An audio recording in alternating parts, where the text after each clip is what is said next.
할렐루야. 우리 만복의 근원 되신 하나님을 찬양합니다. 우리 지난 시간에 아브라함에게 약속하신 그 복을 오늘날 우리에게 베풀어 주신 하나님께서 어떤 분이시며 또 그 복을 주시기 위하여서 무엇을 하셨는가, 그것에 대해서 그 복의 시작이라는 제목으로 창세기 1장 1절을 살펴보았습니다. 여러분들, 다시 말씀드리지만 하나님의 감동으로 이 인간 기록자에 의해서 쓰여진 성경을 우리가 바르게 이해하고 오늘날 우리에게 주어진 거룩하고 복된 말씀으로 온전히 깨닫기 위해서는 인간 기록자를 통해서 수신자들에게 말씀하시고자 하시는 원저자, 그렇죠? 원저자 되신 하나님의 목적과 뜻하심, 곧 원의를 파악을 해야 돼요. 그러니까 우리가 성경을 하나님의 뜻이 무엇인가의 관점에서 우리가 읽는 것이 중요하다는 이야기죠. 오늘날 성경을 읽는 우리가 이 원저자 되신 하나님의 원의를 파악하기 위해선 인간 기록자, 창세기에서는 누구예요? 창세기에서는 누구라 그래요? 모세지요. 그렇습니다. 모세입니다. 이 모세와 1차 수신자들 누구죠?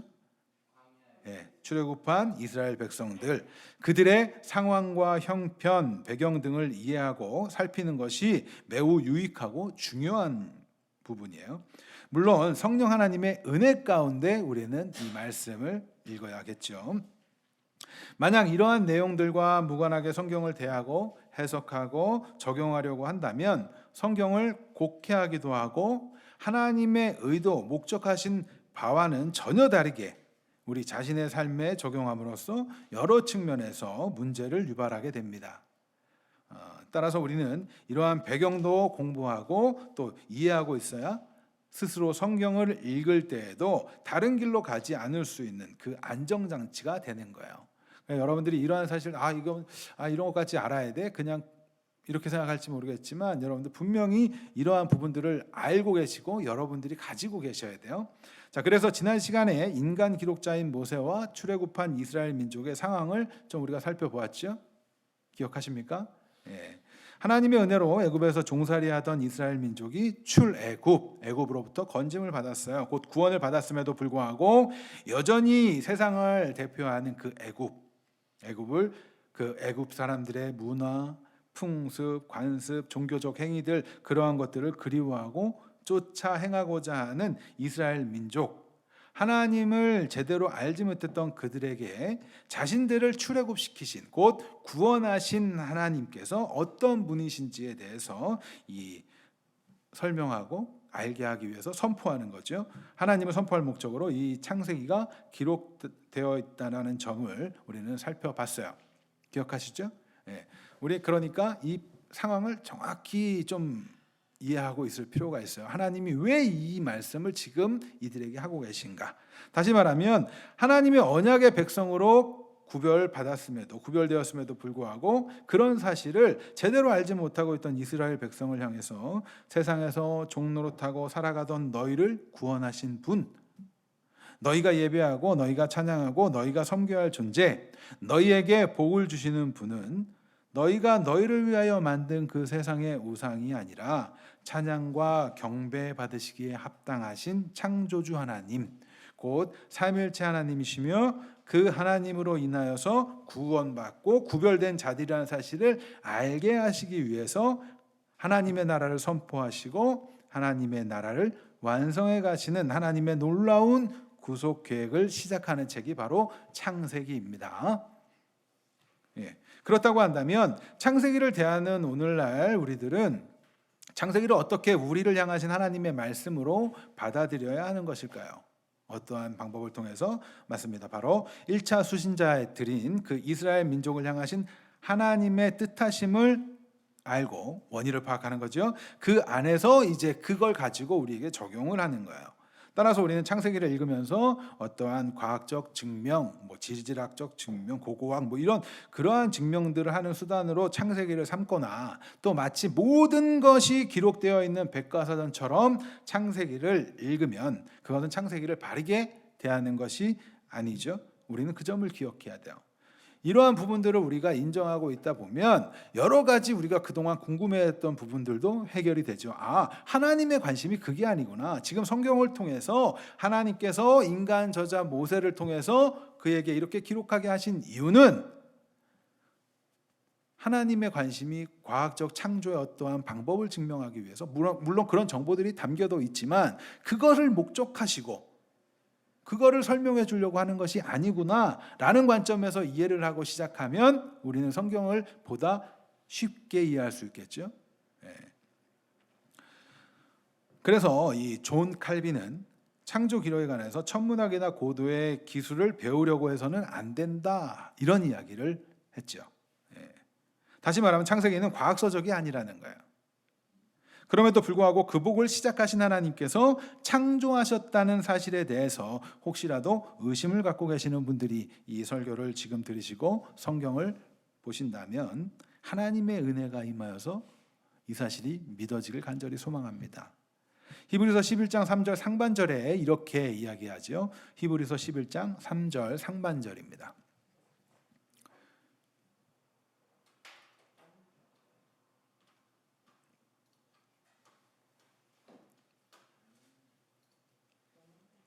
같이 읽습니다. 같이 읽습니다. 히브리서 11장 3절. 같이 읽습니다. 시작. 믿음으로 모든 세계가 하나님의 말씀으로 지어진 줄을 우리가 아나니. 하나님, 이 무슨 얘기예요? 상반절까지 무슨 얘기예요? 믿음으로 모든 세계가 뭘로 지어져요? 하나님의 말씀으로 지어진 줄 알아요? 그러니까 모든 세계가 창조되었다는 건 뭐를 통해서 말할 수 있어요? 믿음으로 알 수 있는 거예요. 그러니까 창조에 대한 건 증명의 문제가 아니라 믿음의 문제. 하나님이 이 천지 만물을 너무나 아름답고 너무나 규칙적이게 너무나 완벽하게 창조하셨지만 그것을 우리는 무엇으로 받아들이는 거예요? 믿음으로 받아들이는 거예요. 어떠한 증명의 문제가 아니라. 아시겠죠? 이 사실을 여러분들 좀 기억하실 필요가 있습니다. 하나님께서 창조했던 사실은 오직 믿음으로 받는 거예요. 믿음으로 인정하게 되는 거예요. 따라서 성도는 선포된 말씀을 통해서 하나님께서 창조주가 되심을 믿음으로 받아들일 때 그 복에 동참하게 되는 거예요. 창조주 하나님을 인정할 때 우리는 그 안에 거하는 거니까. 이를 신앙의 근간으로 삼아 그 위에 우리는 건강하게 자라가야 돼요. 우리가 육신이 건강하기 위해선 좋은 것을 먹는 것처럼 하나님의 말씀을 잘 소화해 내야 된단 말이죠. 우리의 신앙을 바르게 세우기 위해서 우리에겐 필요한 관점이 있어요. 성경을 읽는 관점이기도 하고 우리가 이 세상을 보는 관점이기도 해요. 그것이 뭐냐면 바로 구속사적 관점이에요. 여러분들 많이 들어보셨죠? 구속사가 뭡니까? 들리게 말씀을 하셔야 돼요. 안 들리게 말씀해봤자 구속사가 뭐예요? 그러니까 제가 여러분들을 질문하는 건 여러분들을 곤란하게 하려고 하는 게 아니에요. 그동안 여러분들이 신앙생활 하시면서 들었고 기억했던 것들을 다시 끄집어내셔서 여러분들 걸로 만들기 위한 작업을 하는 거예요. 그러니까 틀리셔도 괜찮고 헷갈려도 괜찮으니까 답변을 해보세요. 구속사가 뭡니까? 구속이 뭐예요? 인간을 거룩하게 하는 거. 그런 표현 좋습니다. 또, 자, 구속의 동의어는 뭐예요? 감금? 이게 그냥 우리가 죄 지은 자를 이렇게 하는 그 구속이 아니죠. 그거랑 반대돼요. 해방시키는 거란 말이에요. 그래서 구원의 의미가 있는 거예요. 그럼 구속사가 붙었을 때는 역사가 되겠죠. 자, 다시 쉽게 말하면 이렇게 돼요. 하나님께서 죄로 죽어 마땅한 인류를 어떻게 구원해 내시는가를 기록하고 있는 거죠. 맞습니까? 이를 위해서 어떤 일을 행하시는가? 하나님이 우리를 구원하시기 위하여서 어떤 일을 행하셨는가를 담고 있는 게 뭐라고요? 성경이에요. 굉장히 중요한 겁니다. 이러한 중심으로 우리가 성경을 읽고 묵상하고 이해할 때 하나님께서 행하신 일을 보면서 하나님을 더욱 깊이 알게 되겠죠. 맞습니까? 우리는요, 하나님을 안다는 건 하나님이 행하신 일들을 보면서 알게 되는 거예요. 하나님이 말씀하신 것들을 보면서 알게 되는 거예요. 그래서 하나님을 이렇게 알게 되면 더욱더 깊이 사랑하게 되고 또 그 위대하심, 그 거룩하심 앞에서 엎드려져서 하나님을 뭐예요? 경배하고 예배하고 찬양하게 되는 거예요. 하나님을 그저 내가 증명해내겠다, 나를 이러한 관점으로 다가가면 하나님을 예배의 대상으로 바라보기가 참 어려워요.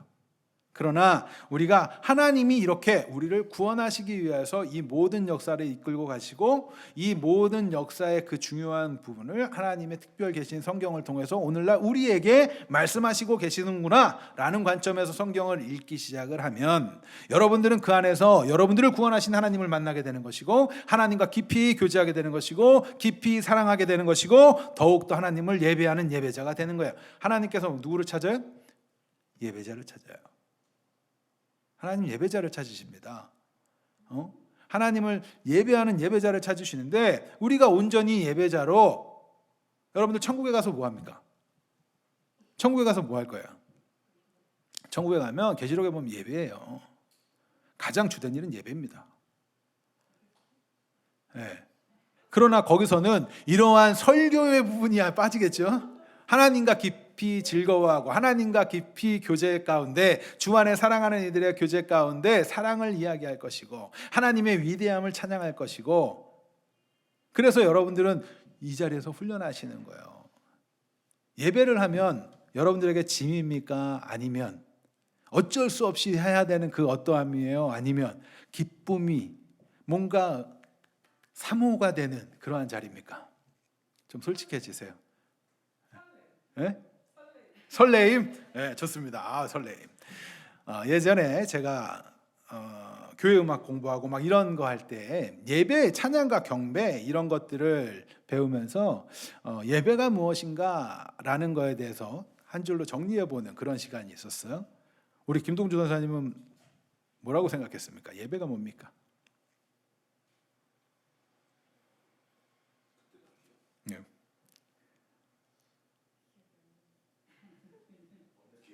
기억이 안 납니까? 예배가 뭡니까? 여러분들은 예배가 뭐예요? 지금이나 그때 당시는 제가 했던 얘기인데 그때 당시를 여러분들이 어떻게 합니까? 네. 치유, 예배는 치유, 네, 회복, 네, 좋은 말. 또 예배는 뭡니까? 제사함. 네. 저는 그때 뭐라고 했을까요? 예배는 우리가 선물이 아닐까라는 생각을 했어요. 선물. 네. 예배는 선물이에요. 왜? 하나님이 찾아오셔서 우리를 만나주시고 지금 말씀하신 이 모든 것들을 죄도 사하여 주시고 회복, 치유도 해주시고 안식을 주시기 때문에 예배는 선물이 아닐까? 물론 저 역시도 설교를 듣는 입장에 앉아있을 땐 때때로 피곤할 때도 있습니다. 그러나 그 안에서 하나님과의 깊은 교제와 만남이 있을 때 우리는 회복이 일어나고 그 안에서 기쁨이 넘쳐나기 때문에 어떻게 해요? 그것이 선물이 되는 거예요. 그럼 반대로 우리 역시 하나님 앞에 선물을 드리는 게 예배예요. 우리 찬양하지 않습니까? 찬양이 뭐예요? 하나님 칭찬하는 거예요. 칭찬이라는 표현이 윗사람이 아랫사람에게 한다라고 우리는 기본적으로 인식하기 때문에 칭찬이라는 표현이 좀 어색할 수 있지만 찬양한다는 건 하나님 위대하세요라고 칭찬하는 거예요. 박수 치는 거예요. 여러분들 이 시간에 맨날 나는 죄인입니다만 하고 있으니까 예배가 괴롭고 설교를 들으면서 때때로 물론 올바로 말씀이 선포되어지면 찔리죠. 죄를 느껴요.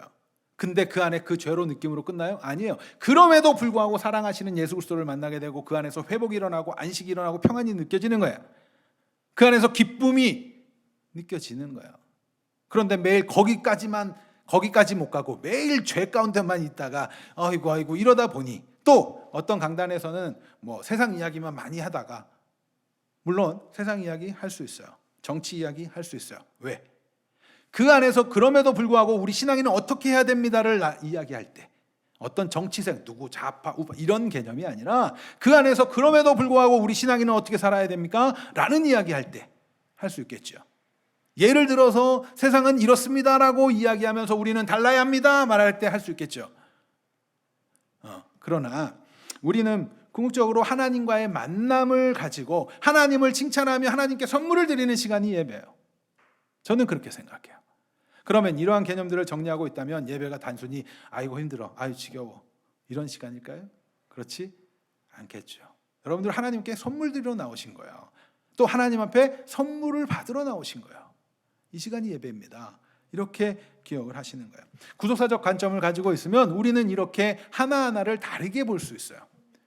그동안에 우리가 습관에 쫓아서 그냥 왜 하는지도 모르고 해왔던 그런 것들을 하나하나 이렇게 배워나갈 수 있고 또 하나하나 그것들의 의미를 부여하면서 행할 수 있어요.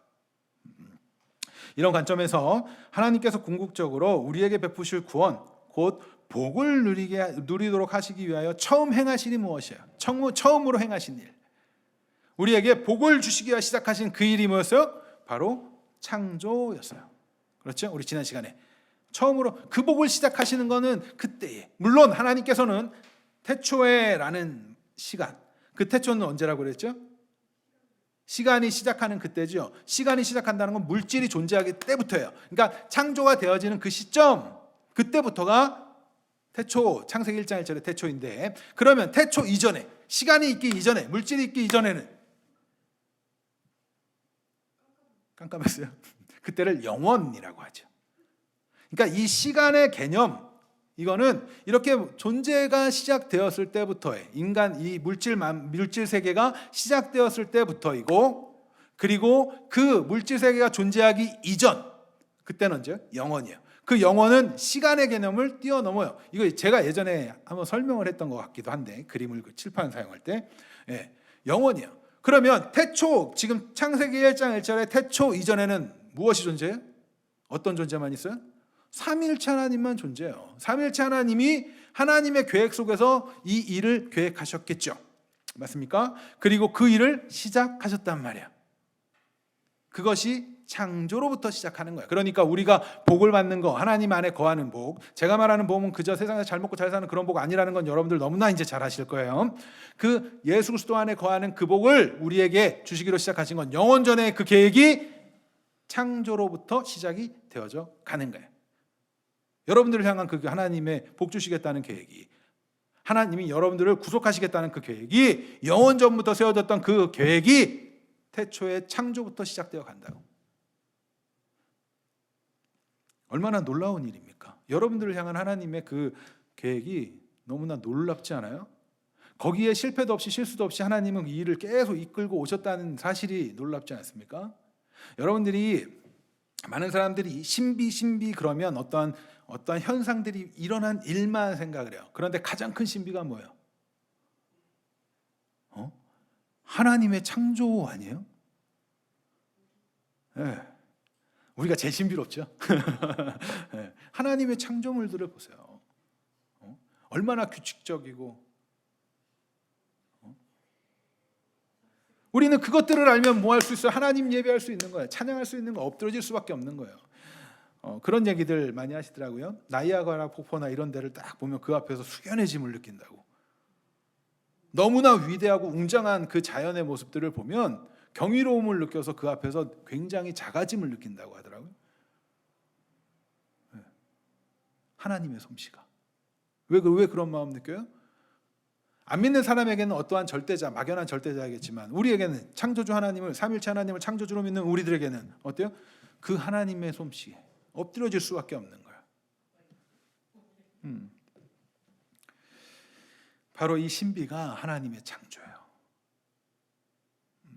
따라서 오늘은 하나님의 나라의 완성, 다른 표현으로 이 새 창조, 다른 표현으로 그 복 안에 거하게 하시겠다는 궁극적인 목표를 가지고 시작된 이 하나님의 첫 창조 기사를 통해서 좀 한번 우리가 생각해 봐야 될 것들이 있는 것들을 좀 나눠보도록 하겠습니다. 먼저 창조 기사를 보면서 생각해야 할 점은, 너무나 우리에게는 익숙하고 당연한 이야기지만 정말 그렇게 살고 있는가를 우리에게 질문하는 듯한 표현이에요.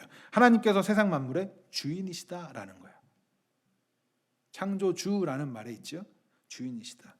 예수 그리스도를 믿는 우리들에게는 너무나 간단하고 또 명확한 점이죠. 이렇게 질문하면 여러분들은 부인하세요? 세상 만물의 주인은 하나님입니다. 믿으세요? 그렇게 고백하세요? 의심해 본 적 없죠. 자, 그러면 이렇게 질문할게요. 하나님께서 주인 되시는 삶을 살고 있습니까? 노력 중입니까? 잘하고 있습니다. 하나님이 주인 되심을 의심해 보지 않지만, 또 어렸을 때부터 제가 항상 얘기하지만 모태신앙으로 자란 친구들이나 뭐 어렸을 때부터 교회 생활, 신앙생활을 해왔던 사람들은 이런 것 의심하지 않아요. 그냥 그렇게 알고 있어요. 안 믿던 친구들이나 커서 영접하게 되는 사람들, 또 과학적인 나름 공부했다고 하는 사람들은 이것이 좀 어렵긴 한가 봐요. 그렇지만 정말 우리가 그러면 하나님이 주인데, 만물의 주인이 하나님이신데 그것을 믿는데 그럼 그러한 삶을 살고 있는가의 문제로 갔을 땐 참 어려움을 느껴요.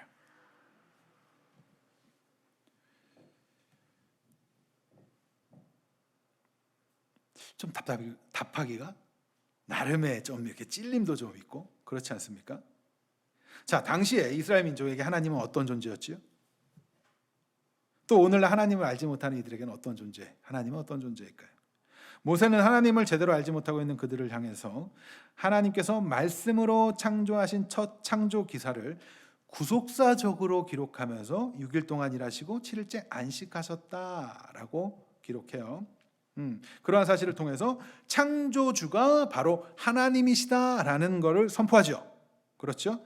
애굽에서 숭배하던 것들이 우상이 되어 섬김의 대상이 된 그러한 것들이 아니라, 그것들이 애굽에서 섬기고 세상 사람들이 이렇게 쫓아갔던 그것들이 생명, 복, 풍요로움 등을 주는 존재가 아니라 창조주 하나님께서 만들어 놓으신 피조물에 불과하고, 또 생명과 복을 주시는 분은 이 세상 모든 만물의 주인이신 하나님이심을 선포하고 있는 것입니다. 자, 우리 다시 한번 창세기 1장 1절을 읽도록 하겠습니다. 같이 다 외우셨을 테니까 이제 좀 안 보셔도 이거는 뭐 같이 합니다. 시작. 태초에 하나님이 천지를 창조하시니라. 아멘. 하나님께서는 지난 시간에 살펴본 바대로 하늘들의 그 대기권, 그죠? 하늘들, 대기권, 우주, 그리고 삼층천 하나님의 나라와 땅을 창조했습니다. 아무것도 없는 무의 상태에서 어떠한 재료도 없이 오직 하나님의 능력, 그 지혜로 말씀으로 창조하셨어요. 1절에서 말하는 창조하시니라 라는 이 그렇게 번역한 단어는 바라라는 단어예요. 창조, 이브리어에는 창조가 세 가지 단어가 있어요. 그런데 여기서 쓴 이 바라라는 단어는 아무것도 없는 상태에서 이 창조를 했다라는 거예요. 어떠한 재료를 가지고 창조하신 것이 아니라 무에서 유, 그렇게 창조하신 분이 하나님이라는 사실을 우리는 기억하면서 하나님께서 행하신 창조를 보면 하나님이 주인이라는 사실을 우리는 자꾸 떠올리셔야 돼요. 뭐가 있었으면 그 뭐를 제공한 사람도 소유권을 주장할 수 있겠죠. 맞습니까? 그러나 아무것도 없는 상태에서 하나님이 창조하셨어요. 히브리서 11장 3절, 아까 전에 우리가 읽었던 상반절까지만 읽었던 그 말씀을 다시 한번 읽도록 하겠습니다. 같이 읽습니다. 시작. 믿음으로 모든 세계가 하나님의 말씀으로 지어진 줄 우리가 아나니 보이는 것은 나타난 것으로 말미암아 된 것이 아니니라. 자, 보이는 것은 나타난 것으로 된 것이 아니래요. 무슨 얘기예요? 우리가 눈에 보이는 건 원래 있던 걸로 만들어진 게 아니야. 지금 이 이야기하는 거야. 골로새서를 쓴 이 사도 바울이 어떻게 이것을 알았을까요? 어떻게 알았을까요? 믿음으로 하나님이 구속의 계획을 깨닫고 나니까. 사도 바울은 어떤 사람입니까? 율법으로 그리스도인들을 잡으러 다니고 죽이러 다니던 사람이에요. 그가 그랬던 이유가 뭐예요? 율법 열심히 지키겠다고 했던 사람이에요. 하나님의 뜻에 그게 합당하다고 생각해서 했던 사람이란 말이야. 그럼 그때는 이런 구속사적 관점을 이해했을까요? 하나님이 이 예수 그리스도를 목표로 하여서 새하늘과 새 땅을 창조하기 위해서 지금 이거 하고 있는 거야를 알았을까요? 몰랐기 때문에 그래요. 그러나 그것을 깨닫고 나니까 드디어 믿음으로, 제가 지금 저기 히브리서 이야기하죠. 골로새서가 아니라 히브리서, 또 이 골로새서에서도 우리 지난 시간에 읽었던 말씀들 있잖아요. 그렇죠? 그 사도 바울이 얘기했던 그러한 것들 어떻게 해요? 예수님께서 예수님을 위하여 창조했다라는 것들 우리 읽었죠? 네. 그러한 것들 어떻게 알았어요? 구속사적 관점을 깨닫고 나니까. 네. 눈에 보이는 것, 우리가 지금 보고 있는 것들은 원래 있던 걸로 창조된 게 아니에요. 하나님께서 만드셨어요. 천지, 하늘들과 땅을 누가 만들었어요? 하나님 만드셨어요. 삼일체 하나님께서 만드셨단 말이에요. 그렇다면 그 하늘들과 땅은 누구의 것입니까? 하나님의 것이에요. 하나님의 것이에요. 하나님께서 창조하셨기에 어떤 누구도 소유권을 주장할 수가 없습니다. 하나님의 창조물은 모두가 하나님의 거예요. 하나님의 것입니다. 따라서 우리는 하나님의 창조물들을 보면서 하나님의 그 위대하신 솜씨를 발견하고 하나님의 지혜를 발견하고 하나님의 능력을 발견하는 거예요. 우리 산을 좋아하시는 우리 김영희 집사님, 산에 가셔서 하나님의 그 솜씨를 보면서 어떤 생각을 하십니까?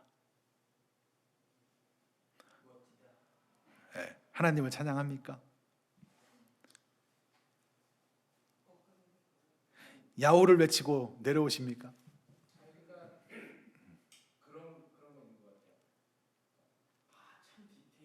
참 디테일하다. 네, 좋습니다. 맞아요. 하나님의 그 솜씨들을 보면서 우리는 하나님이 주인 되심을 자꾸 떠올리셔야 돼요. 네, 자꾸 떠올리셔야 돼요. 하나님의 능력을 자꾸 발견하셔야 돼요. 하나님의 피조물들을 예배의 대상으로 보는 것이 아니라 하나님의 위대하심을 발견해야 돼요. 오늘날도 생각보다 많은 사람들이 습관처럼 보름달을 보면서 빌지요. 전 몰랐는데 여전히도 많더라고요. 그리고 간혹 그리스도인들 중에서도 달을 보며 빚는 분들도 있고 별똥별을 보면서 그거 떨어질 때 기도하면 소원이 이루어진다 막 이런 너무나 장난 같은 그런 표현이라서 그냥 우리가 넘어가는 것 같지만 사실은 그 안에 담겨져 있는 모습들을 보면 굉장히 우상숭배적이에요. 우리의 모습이, 우리의 연약함이. 우리는 달을 보면서 비는 자들이 아니라 별똥별을 보면서 우리의 소원을 말하는 자들이 아니라 그 달과 별똥별을 보면서 만물의 주 되신 하나님의 위대하심을 찬양하고 그 복을 시작하신 하나님으로부터 기인한다는 사실을 고백하는 사람이 되어야 돼요. 이 세상 만물 모든 것은 모두가 하나님의 것입니다. 그리고 우리들마저도 하나님의 것이죠. 지난 시간에 짧게 살펴본 바와 같이 창조의 목적은 하나님께서 하나님의 놀라운 지혜와 능력, 말씀으로 예수님을 위하여 예수 그리스도 안에서 창조하셨으며 이는 그리스도 안에 있는 예수 그리스도 안에 있는 우리 예수 그리스도를 머리로 한 우리 한 몸으로서 우리를 위하여 창조하셨다라고 설명을 드렸어요. 하나님과 예수 그리스도 안에 있는 하나님의 백성이 영원히 함께하는 그 하나님의 나라를 목적으로 처음 창조를 시작하셨죠. 자, 골로새서 1장 16절 우리 다시 한번 읽도록 하겠습니다. 골로새서. 네. 골로새서 1장 16절.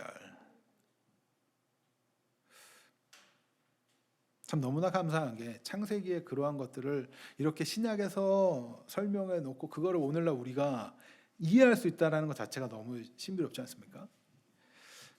1장 16절 같이 읽습니다. 시작. 만물이 그에서 창조되되 하늘과 땅에서 보이는 것들과 보이지 않는 것들과 혹은 왕권들이나 주권들이나 통치자들이나 권세들이나 만물이 다 그로 말미암고 그를 위하여 창조되었고. 히브리서 1장 2절 3절 말씀입니다. 히브리서 1장 2절 3절 말씀 같이 읽습니다. 이 모든 날 마지막에는 아들 통하여 우리에게 말씀하셨으니 이 아들을 만유의 상속자로 세우시고 또 그로 말미암아 모든 세계를 지으셨느니라. 이는 하나님의 영광의 광채시요 그 본체의 형상이시라. 그의 능력의 말씀으로 만물을 붙드시며 죄를 정욕케 하시는 일을 하시고 높은 곳에 계신 지극히 크신 이의 우편에 앉으셨느니라. 아멘. 자, 하나님께서 이 창조가 어떻게 누구로부터 누구를 위하여 창조되었다고 말해요? 예수님을 위하여 창조되었다고 말해요. 예수님께서 예수님을 위하여 창조되었다고 말해요. 이 세상에 벌어지는 모든 일들, 우리 이제 얼마 남았으면 대선이죠. 그 안에서도 하나님의 뜻, 하나님의 섭리 가운데 있어요. 예수님으로 말미암고 예수님을 위하여 창조가 되었다고 성경이 이야기해요. 그렇기 때문에 우리는 하나님께서 주인 되심을 창조를 통해서 기억해야 돼요. 동시에 예수님께서 우리의 주 되심을 기억하셔야 돼요. 이런 사실들을 우리가 좀 이렇게 명확하게 붙들고 있다면, 우리가 항상 기억한다면 우리는 우리의 존재 이유에 대해서 생각해 볼 수 있게 됩니다. 인간이 존재하는 이유는 무엇입니까? 크게 얘기하세요. 자신 있게. 네, 하나님의 영광을 나타내려고. 좋은 표현이에요. 멋진 표현이에요. 아주 훌륭한 표현입니다. 우리 인간이 존재하는 이유가 내가 성을 쌓고 내 배를 채우며 나의 욕구를 해결하기 위해서 인간이 태어난 것입니까? 어떤 분들 이런 얘기 많이 하잖아요. 살기 위해 먹는가, 먹기 위해 사는가. 먹기 위해 우리가 태어났습니까? 살기 위해 태어났습니까? 우리 존재 이유가 예수 그리스도를 위하여입니까? 아니면 나를 위하여입니까? 막 거기에 좀 더 막 붙이고 싶죠? 예수 그리스도 안에 있는 나를 위하여입니다. 막 이러고 싶죠? 인간은요, 본래적으로 복의 근원 되신 하나님과 함께 할 때, 하나님 안에 거할 때, 하나님과 연결되어 있을 때 살아있는 산존재인 거예요. 그 이야기는 그 안에 거할 때 행복한 존재인 거예요. 그 안에 거할 때 100% 만족하는 존재인 거예요. 그렇게 피조가 되었어요. 그러한 존재가 복된 존재인 거예요. 그렇게 피조가 되었다고요. 그러나 어떻게 돼요? 죄로 인하여서 인간은 다른 곳에서 자꾸 만족을 찾고자 하는 거죠. 다른 곳에서. 왜? 죄로 인하여서 하나님과 단절되니 그 자리가 비게 될 거 아니에요. 그 행복이 달아가 버렸단 말이에요. 그래서 다른 것을 찾고자 하니까 유리방황하는 삶을 살게 되는 겁니다. 성경은요, 끊임없이 하나님 안에, 예수 그리스도 안에 거할 때 가장 만족한 존재로 창조되었다는 사실을 강조해요. 그 사실을 알게 하시기 위해서 창조가 시작되는 거예요. 이러한 사실을 믿음으로 깨닫게 된다면 우리가 어찌 예배를 게을리할 수 있겠어요? 우리는 하나님 안에 거할 때 행복한 존재인데, 여러분들, 제가 누누이 말씀드리지만 하나님 안에 거하고 하나님의 말씀대로 사는 사람이 괴롭다라고 느껴진다면 천국이 기쁠까? 하나님과 함께하는 삶이, 하나님과 동행하는 삶이 기쁘지 아니하다면 천국의 삶이 기쁠까요? 거긴 그 하나님과 영원히 함께하는 나라인데. 우리는 이 사실을 명심하고 그 안에서 감격하면서 하나님 앞에 나와서 하나님을 아버지라 부르는 그 기쁨 가운데 엎드려 칠 때 하나님의 그 복 가운데 거하는 삶을 누리고 살아가고 있는 삶이 되는 것입니다. 예수님을 위하여 창조되었다는 사실은 우리의 존재 이유가 예수님을 위하여 창조되었다는 거예요. 따라서 모든 피조물들은 예수님을 위한 삶을 살아야 돼요. 세상 사람들이 볼 때는 너네는 야 이렇게 바보같이 그렇게 살아 라고 말한다 할지라도 아니요, 그들이 아직 모르는 거예요. 그런 좀 자부심을 갖고 또 그렇게 사랑받고 있음을 감사하면서 그들도 사랑을 알기를 원하면서 예수 그리스도를 알기를 원하면서 그들의 주가 하나님 되심을 알기를 원하는 마음으로 우리 이 땅을 살아가야 된다고요. 우리는요, 자기 자신을 위한 삶을 살아가는 것이 아니라 예수 그리스도를 위하여 살아가는 존재로 창조가 됐어요. 이 사실을 여러분들 반드시 붙드셔야 되고 이 사실을 회복하셔야 돼요. 우리가 예수 그리스도를 이제 주로 고백하는 자들이 맞다면, 하나님의 은혜로 말미암아 예수 그리스도를 주로 고백하는 그런 은혜를 입은 자들이 맞다면 우리는 이 사실을 이제 받아들이고 더욱더 확신해야 돼요. 예수님 위해서 사세요. 예수님 위해서 사세요. 여러분들에게 하나님께서는 각자에게 달란트와 역할을 허락하시죠. 그것을 통해서 예수님 위해서 사는 거예요. 그럴 때 우리는 행복함을 아는 거예요. 이제 진짜 행복이 뭔지를, 세상은 알지 못하는 그 복이 뭔지를 알게 되는 거예요. 그 복은 그저 내가 원하는 것들을 이루려고 하는 것이 아니라 하나님의 뜻대로 이루어지는 그 안에서 느끼는 참된 기쁨이에요. 우리 하나님은 우리를 더 잘 아세요. 우리에게 무엇이 좋은지를 더 잘 아시는 하나님이에요. 무엇이 행복하고 무엇이 가장 좋은지를 아시는 하나님이에요. 그렇다고 한다면 내가 생각하는 이 작은 머리에서 나오는 그거 가지고 요거 따지고 있는 것이 아니라 하나님이 원하시는 거 하면 우리에게는 기쁨과 충만함으로 그 은혜 가운데 거하는 삶을 살게 되는 것입니다. 이를 위하여서 처음 창조를 통해서 구속사가 시작이 되는 거예요. 따라서 우리는 하나님의 첫 창조를 보면서 우리가 그분의 소유라는 사실을 이제 기억해야 돼요. 하나님이 주인이시고 우리는 그분의 소유. 그거는 그저 하나님 겁니다. 다 그래요. 하나님 겁니다. 그게 아니에요. 하나님의 소유이기 때문에 내가 그의 마음 가운데 거하는 삶으로 살아가야 하는 거죠. 그것을 뭐라고 그래요? 순종이라고 하죠. 그걸 순종이라고 하는 거예요. 여러분들 순종하시기 바랍니다. 하나님의 말씀에 순종하시기 바라요. 우리가 성경 말씀을 읽고 말씀을 공부하고 하려고 하는 이유는 어떤 지식을 많이 갖고자 함이 아닙니다. 하나님 앞에 순종하려고 하는 거예요. 하나님의 말씀에 따라 하려고 하기 위하는 거예요. 오늘날 우리는 예수님을 주여 주여라고는 참 많이 불러요. 우리의 전부가 주님의 것이라고 입술로는 참 많이 고백해요. 그러나 너무나 안타깝게도 우리의 삶의 모습에서는 과연 그러한 삶을 살고 있습니까? 정말로 하나님의 소유라는 생각으로, 예수님의 소유라는 생각으로 이 땅을 살아가고 있습니까? 우리는 참 많은 걱정과 근심을 해요. 그렇죠? 왜 걱정을 할까? 아마 평생을 살아가면서 끊임없이 고민과 걱정을 해갈 거야. 이거는 인간의 연약함 가운데 나오는 거긴 해요. 그러나 그러함에도 불구하고 우리가 하나님의 소유라는 사실을 확실하게 붙들고 있다면 우리 인생은 하나님의 것인데 왜 우리가 걱정해요? 그렇죠? 왜 우리가 걱정해요? 하나님이 하실 건데. 그러면 우리는 뭐 해야 돼요? 걱정을 하는 것이 아니라, 근심을 하는 것이 아니라 기대를 해야죠. 하나님이 어떻게 무엇을 하실까? 여러분도 아시다시피 저 역시도 많은 일들을 경험했어요. 많은 일들을 경험하는데 그것이 반복되는 훈련을 통해서 점점 하나님과의 관계를 깨닫게 되어지고 알게 되어지니까 어떤 문제 가운데도 처음에는 약하니까, 여전히도 약하니까 근심과 걱정을 할 때가 있어요. 그러나 이내 그것이 뭘로 바뀌어요? 기대로 바뀌더라고요. 점점 바뀌어져 가더라고요. 아, 하나님 이것을 통해서 또다시 나를 만드시고 나를 빚으실 그때 그것이 무엇인가? 또다시 나에게 하나님이 베풀어 주실 것이 무엇인가? 더 풍성한 그 복을 누리게 하실 것이 무엇인가에 대한 기대가 생기더라고요. 그래서 사실 저 별로 염려하지 않아요. 점점 그렇게 되어져 가더라고요. 자, 성경에 많이 기록되어 있는 성경의 선배 신앙인들은 어땠을까요? 그들도 염려하며 걱정하며 맨날 그렇게 살았을까요? 그렇지 않아요. 하나님을 알고 나니까, 내가 하나님의 소유라는 걸 알고 나니까, 천지 만물을 창조하시고 지금도 이 다스리고 계시고 통치하고 계시는 그 하나님의 소유라는 걸 아는데 왜 내가 걱정해요? 왜 어떻게 그 선배 신앙인들이 목숨을 내어 걸며 복음을 전할 수 있었을까요?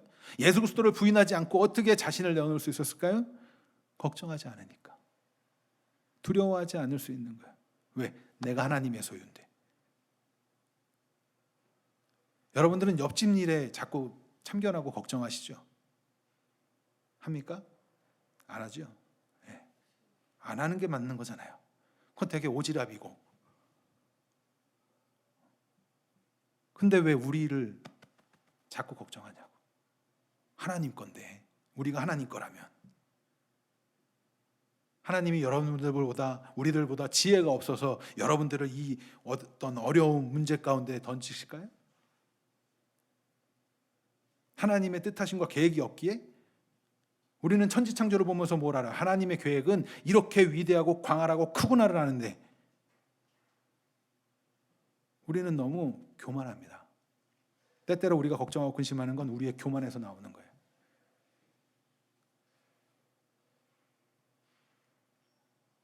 우리의 삶 속에서 하나님이 주인이라는 사실을 진짜 고백하며 살아가는 저희들 되길 간절히 소망합니다.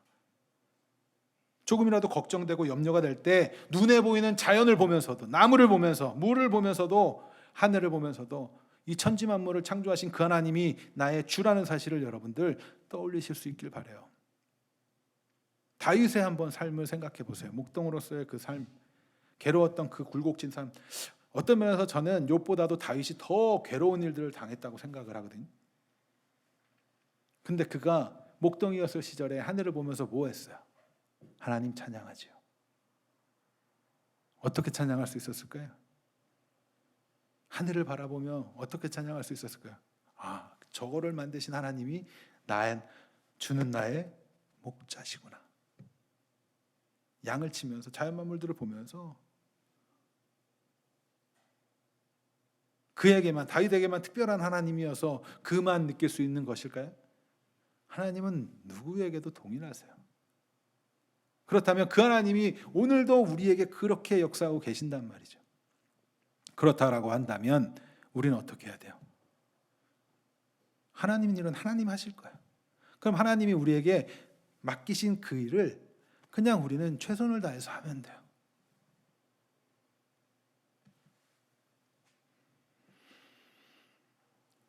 다시 한번 여러분들께 질문하겠습니다. 하나님의 소유로 살고 있습니까? 예수 그리스도의 소유로 살고 있습니까? 진지하게, 너무나 쉬운 얘기였으나 우리 진지하게 고민해 본 적은 사실 별로 없잖아요. 여러분들 일주일 동안 진지하게 고민해 보세요. 그래서 여러분들의 삶 가운데 여전히도 내가 주인 되는 삶을 살고 있다면 조금씩 바꿔보시기 바라요. 방향을 돌리세요. 여러분들이 자꾸 책임지려고 나서니까 하나님이 일 안 하시는 것 아니겠어요? 많은 사람들이 요즘처럼 복잡하고 여러 가지 문제가 가득한 시대를 살아가면서 이 개인적으로나 국가적으로나 여러 방면에서 편할 것이 없는 이 시대를 살아가면서 오늘날 우리는 이 창조주 하나님을 떠올리는 것조차도, 기억하고 생각하는 것조차도 좀 많이 게으러져 있고 멀어져 있지 않은가, 이런 생각을 해보게 됩니다. 안 믿는 사람은 둘째치고 적어도 예수 그리스도를 주로 고백한다는 우리는 달라야 되지 않겠습니까?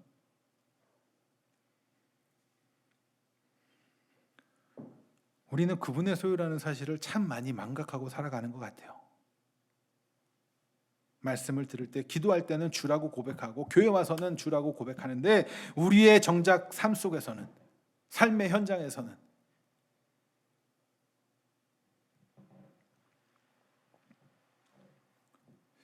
주 안에 거하는 삶이 진정으로 행복한 삶이며 진정으로 복된 삶임을 알고 그 삶을 우리는 살아내는 데에 더욱더 매진해야 돼요. 헌신해야 돼요. 우리의 전부를 걸어야 돼요.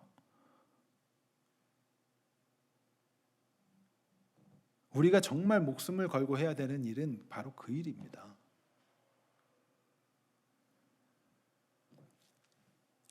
특히 우리 교회는 주연 대신 예수 그리스도를 빛내는 조연이라는 슬로건을 가지고 개척이 되었고 세워졌어요. 그러면서 이런 생각을 자꾸 해보셔야 돼요. 정말 내가 내 삶의 주연인가? 아니면 예수 그리스도께서 주연이고 나는 조연인가? 여러분들이 흔들릴 때마다 우리 교회 이름을 떠올리시기도 하시면서 하나님이 주구나, 나는 조연이구나. 정말 주 안에서 사랑하는 주님의 소유되신 여러분, 우리 신앙의 출발점은 하나님과 우리의 관계로부터 시작이 되죠. 창조주 하나님과 피조물, 하나님 우리를 만드시고 지으셨어요. 우리는 하나님의 거예요. 우리가 하나님의 것이라면 우리 몸도 함부로 굴리면 안 되는 거예요. 우리가 하나님의 것이라면 하나님이 주신 재능을 가지고 내 멋대로 사용하는 것도 안 되는 거예요. 하나님이 주신 재능을 내 배불리겠다고 사용하는 것 안 되는 거예요. 자, 예를 들어서 이런 예를 한 가지만 들어볼게요.